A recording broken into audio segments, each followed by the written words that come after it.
Vamos dar sequência aqui ao nosso bate-papo. Eu tenho aqui algumas perguntas. Tem algumas perguntas também que a produção me passou, do pessoal que está nos acompanhando online, né? Eu quero ver se a gente tem tempo hábil aí para colocar todas as perguntas a todos vocês. Bom, eu vou começar com os nossos dois palestrantes, os dois players, as duas autoridades que estão online conosco aqui, o Alexandre Pereira, da Goodwill, e também o Bruno Furtado. Daí eu já passo as perguntas aqui aos nossos participantes, o Pedro e o Alisson, que estão aqui conosco presencialmente.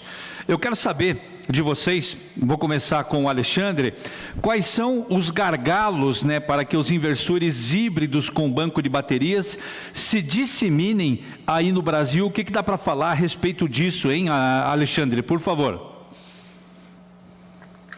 Então, hoje os gargalos aí para que isso fique mais popular, esse modo de armazenamento de energia junto a inversores fotovoltaicos no Brasil, na minha visão, os dois principais gargalos são, primeiro, o marco legal, então a regulamentação sobre como devem ser as regras de conexão de um inversor com bateria na rede da concessionária. Hoje a gente não tem uma definição clara disso, e isso é o maior gargalo aí. Eu acho que tem vários fabricantes de inversores que estão só aguardando essa definição do marco legal para certificar os inversores de acordo com a certificação que seja necessária e trazer o portfólio para o Brasil. Então esse é o estado que a Goodwill está hoje. A gente tem um portfólio bastante amplo inversores de armazenamento, sendo usados já em outros países há muitos anos, e só aguardando a definição aqui no Brasil. A gente precisa saber qual vai ser a regra, qual que é a certificação que a gente tem que fazer nos inversores. A partir do momento que isso for definido, a gente vai trazer o portfólio para o Brasil que está pronto. E o segundo gargalo que eu vejo é com relação ao preço das baterias. Então, hoje uma bateria de lítio ainda é um pouco cara, então isso ainda torna o sistema um pouco inviável para uma instalação convencional, digamos assim, que não seja um local onde a gente não... que seja uma área remota onde a gente não tem acesso à rede da concessionária. Então, com um sistema híbrido que vai estar conectado à rede da concessionária, talvez o preço da bateria, no primeiro momento, inviabilize financeiramente o sistema. Então, acredito que esse é o segundo gargalo, mas isso com a entrada dos carros elétricos, que vão ficar mais populares nos próximos anos, tende a baixar o preço da bateria de lítio. Então, a gente vai ter uma redução bastante interessante nas baterias de lítio, que vai passar a viabilizar financeiramente melhor os inversores em um sistema fotovoltaico com bateria conectada. Ok, obrigado, Alexandre. Bruno, na sua opinião aí, quais são os gargalos para que os inversores híbridos com banco de baterias se disseminem no Brasil, por favor? Concordo com o Alexandre 100%. Eu acho que ainda um dos principais gargalos ainda é o custo das baterias, né? Nem tanto pelos inversores, mas mais pelas baterias mesmo. Isso tende, com a disseminação da tecnologia, isso tende a diminuir o custo. Ainda é viável em casos onde não há acesso tão forte à rede elétrica, né? Então, eu não sei, as pessoas que conseguiram acompanhar a minha apresentação, a gente foca mais na parte de off-grid, onde se substitui o diesel por bateria. Isso é viável hoje, mas também com a ampliação da penetração de energia renovável pelo Brasil, plantas com storage vão começar a ficar cada vez mais comuns também. Então, à medida que o solar sobe e outras energias renováveis, o storage tende a subir também, com plantas solar mais bateria, né? Tornando a energia solar despachável a qualquer momento e usando também as energias, a bateria, né? Com o marco legal, usar as baterias como serviços à rede elétrica também. Bacana, o marco legal também vai Oi, pode concluir. Por favor, conclua, Bruno. Concluiu já, Bruno? Ok? Deu um delayzinho aqui, eu achei que você tinha continuado a falar aí. Bom, como a nossa audiência é rotativa, eu vou repetir aqui para o Alisson na sequência e daí com o Pedro, em relação à sua opinião sobre essa pergunta. Alisson, pode nos responder, por gentileza? É difícil fugir da resposta que os colegas já deram. Certamente o marco legal, ele é hoje o maior gargalo que a gente tem, então uma definição do que pode ser feito, quais são as regras que os inversores híbridos eles devem seguir aí junto às concessionárias de energia para que a gente possa gerar energia ao mesmo tempo que a gente injeta energia na rede e alimenta o banco de baterias. E a questão do custo. A questão do custo, certamente, na parte financeira, é o maior impeditivo para que isso se dissemine mais rápido. Eu tive a oportunidade de mostrar aí alguns dados relacionados ao custo, né? Então, a gente tem hoje mais ou menos aí um valor de $250 o quilowatt-hora para armazenamento de energia nessas baterias. Em 2024, esse número tem uma tendência de cair para $93 e até 2030, $61. Então, certamente, a questão do custo é um impeditivo muito grande para que isso se dissemine em uma velocidade maior. Agora, a questão da eletrificação dos automóveis, e não apenas dos automóveis, a eletrificação de tudo que pode ser eletrificado, a questão da calefação também, né, vários países europeus, a gente também falou minutos atrás, que hoje é feita através de energia gerada através da utilização dos gases. Quando isso puder estar eletrificado também, então a soma dos carros elétricos junto à calefação, isso vai gerar certamente uma demanda muito grande de baterias e, consequentemente, a produção duplica, triplica e o custo cai. Então, eu acho que o mundo está voltado para isso e é uma questão de tempo para que a gente tenha essa paridade financeira cada vez mais acelerada e isso se torne uma realidade. Pedro, por favor, pode fazer um complemento, responder para a gente? Eu sei que é difícil quem fica por último, mas dá para responder para a gente aqui? Sim, claro. Eu vou acabar repetindo algumas coisas que os colegas já disseram anteriormente, né? Mas eu acho que a gente pode citar alguns pontos. O primeiro ponto seria a parte tecnológica relacionada com as baterias, né? Esse é um desafio que o mundo todo ele tem que estar enfrentando em conjunto, né? Então, as principais potências, Estados Unidos, Europa, China, estão trabalhando em novas tecnologias para baterias. Então, a gente precisa de baterias com maior capacidade, com a maior vida útil, maior eficiência, maior taxa de carga, de descarga também, e novos materiais para essas baterias, né? Então, esse é um desafio que a gente tem que enfrentar, né, em termos mundiais. O segundo ponto, né, como os colegas já abordaram, é a questão econômica, mas isso eu acredito que vai se resolvendo aí com o tempo, né? A mesma coisa aconteceu com sistemas fotovoltaicos. Então, há 10 anos atrás, o sistema fotovoltaico não era tão acessível quanto é atualmente, né? E uma tendência é o preço dessas baterias ir caindo, né? E ser reduzido com o tempo, com a disseminação dessa tecnologia, né?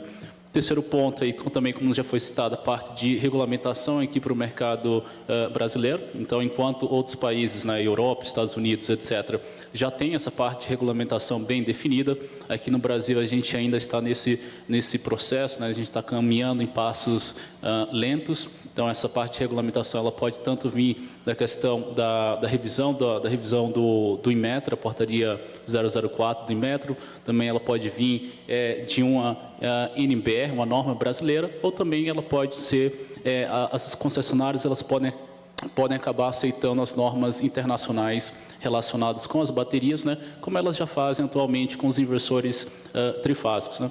E um ponto aqui, só adicionando aí o que os colegas já mencionaram, é a questão de capacitação também, né, que é um ponto que foi bastante discutido ontem no nosso meeting, né. Então, essa parte de capacitação também é bastante importante. Então, da mesma forma como foi feito com sistemas fotovoltaicos on-grid, né, a gente precisa estar informando aos nossos clientes finais, ao integrador, como esse tipo de sistema funciona, né? O sistema off-grid, um sistema híbrido, né, ele funciona de forma diferente de um sistema on-grid. Agora, a gente está trabalhando com bateria e existem certos cuidados que devem ser tomados quando a gente está trabalhando com esse tipo de sistema, né? Você não pode estar instalando a bateria em qualquer ambiente, você tem que manter uma temperatura adequada, né? Você tem possibilidade de incêndio, a questão da umidade também, etc., né? Então, são diversas características técnicas dessas baterias que têm que ser levadas em consideração, né, durante o processo de instalação e também de operação. Então, a gente sempre tem que estar investindo em qualificação aí dos nossos clientes, tá? Obrigado, Pedro. Eu vou inverter agora aqui, né? A gente iniciou a primeira rodada de perguntas com os nossos palestrantes que estão online. Agora eu vou inverter. Vou começar com você, Pedro. E tem uma pergunta chegando aqui para nós de um internauta, entre centenas e centenas de pessoas que estão nos acompanhando online neste momento. Ele fala assim, ó, é o Roberto Magalhães. Muito boa tarde a todos, parabéns pelo painel, excelente conteúdo. Eu tenho uma pergunta geral aos 4 participantes. E ele fala assim: os carros elétricos, na sua maioria, são 800 volts DC e os inversores híbridos trazem baterias de tensão diferentes. É possível interligá-los? Querem que eu repita a pergunta? Ele coloca assim: os carros elétricos, na sua maioria, são 800 volts DC e os inversores híbridos trazem baterias de tensão diferentes. É possível interligá-los? Se sentem à vontade para responder? Por favor, iniciando contigo, Pedro. Sim, acho que assim, a parte de interligação dentro do mesmo equipamento eu acho difícil. Tá? Talvez existam outros equipamentos no mercado que tenham essa possibilidade. Mas é possível a gente criar estratégias de operação, onde a gente está trabalhando com um banco de baterias, junto com o sistema fotovoltaico e junto com o carro híbrido. Né? Por exemplo, o carro híbrido ele tem uma bateria e a gente pode estar conectando ele com a rede elétrica. Né? Então, a gente pode fazer com que uma estratégia de operação econômica, de forma que ele seja carregado, né, no horário fora ponta, né, e depois injete essa energia, né, nas cargas em horário ponta, onde essa energia é mais cara. Tá? Mas, em termos de integração, eu acho difícil, assim, com um inversor híbrido. Tá? Em termos de integração, seria o sistema fotovoltaico junto com o banco de baterias e com a rede da distribuição. Tá? O Alisson pode responder para a gente? Quer que eu repita a pergunta? Não, eu acho que eu captei a pergunta. É o que o colega acabou de falar, né? Talvez algum acessório, alguma coisa intermediária que possa fazer essa conexão. E também lembrar que o carro elétrico, ele pode sofrer alguma alteração em relação a isso, ou até mesmo o inversor, ou seja, em algum momento os dois vão estar se comunicando por completo. Então, acho que essa é uma questão. E também lembrar que, normalmente, o carro elétrico ele está sendo carregado não necessariamente de uma energia que vem direto do inversor, né? Ele está conectado à rede CA, então ele está buscando energia da rede CA e não necessariamente ele vai estar plugado a uma energia numa voltagem X que venha do inversor. Então eu não vejo grandes problemas em relação a isso, até porque em algum momento ambos estarão eventualmente 100% conectados e a solução vai ser encontrada. Maravilha. Deixa eu pegar aqui a opinião do nosso Bruno Furtado. Bruno, pode responder para nós aí, o nosso internauta que está acompanhando aqui? Claro. Com relação a isso, a SMA tem alguns produtos já, eu não cheguei a mostrar aqui, mas até pelo próprio aplicativo, com a solução para carregamento dos carros elétricos, onde é possível integrar, assim, o sistema solar fotovoltaico e utilizar como carregamento verde, né? Você certificar que você está usando energia solar para carregar o carro. Com relação à descarga, também já existem alguns estudos com relação a isso. Você usar o seu carro como sendo uma bateria estacionária para o uso no sistema. A SMA tem alguns estudos já com relação a isso. Tem uma empresa desenvolvida também para esses estudos energéticos, utilizando a mobilidade elétrica. Não é um pouco diferente desse conceito de usar o inversor híbrido de energia solar para voltar a energia do carro, né? Você vai usar o carregador do carro, uma eletrônica de potência diferente focada no carro elétrico e na mobilidade elétrica, né? Mas a SMA tem esses produtos e dá para integrar tudo isso e fazer esse tipo de jogada mais energética a nível tanto das suas cargas, como da geração solar, como do carro, quanto também dos seus eletrodomésticos ali que você conseguir também inserir no sistema. É difícil dar detalhe aqui, mas depois pode mandar um e-mail lá que a gente conversa mais em profundidade. Obrigado. O Alexandre, você quer responder essa pergunta? Está chegando uma pergunta específica para você aqui, de um internauta. ele está parabenizando a todos pela apresentação de vocês e pede que eu faça essa pergunta a você. Você quer responder primeiro aquela ou quer que eu já direcione a pergunta que ele está mandando para você? Posso responder as duas, sem problema. Sobre a questão do carro elétrico, assim como os colegas já citaram, normalmente o carro elétrico ele é alimentado, né, ele é carregado através de energia CA, e você vai ter um carregador do carro elétrico que vai transformar essa energia para CC, para você então carregar as baterias do carro elétrico. Então ele vai ter uma interface de conexão com o sistema através de um carregador. Então não é um carregamento direto em energia CC vindo do inversor para o carro elétrico. Então a gente vai ter diferentes formas ali de integrar, como o Bruno e o Pedro citaram, para a gente fazer essa solução e utilizar a nossa energia fotovoltaica no carro elétrico. Claro que é uma tecnologia nova, essa questão de carregamento de carro elétrico pode avançar e no futuro a gente pode ter talvez uma conexão direta entre carro e inversor. Então a gente vai ter que dimensionar bem para que o inversor consiga atender, suprir toda a energia necessária pelo carro. Tá certo. A pergunta que está chegando aqui para você, Alexandre, é do Henrique Riso. Ele parabeniza a organização do evento pelo conteúdo, pelo evento, a todos os palestrantes. Ele diz assim, Alexandre, para inversores totalmente off-grid, é possível paralelar inversores? É possível programar o inversor para uso em conjunto com o gerador diesel? Quer que eu repita, Alexandre? Sim, não precisa repetir, eu captei a pergunta. Então, hoje, na verdade, a Goodwi não trabalha com inversores totalmente off-grid, isso está em desenvolvimento, os nossos modelos totalmente off-grid.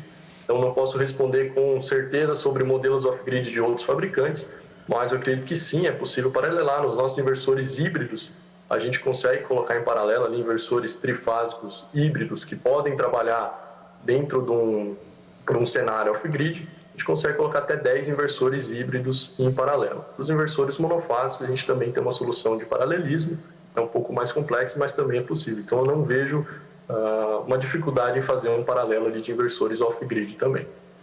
Tá certo. O nosso tempo está meio curto aqui, mas eu vou passar uma outra pergunta que está chegando aqui também a vocês. Como eu faço sempre, eu estou invertendo. Então agora eu vou começar com você, Alexandre. É a nossa última rodada de perguntas. Os nossos 4 palestrantes respondem e aí a gente encerra esse painel.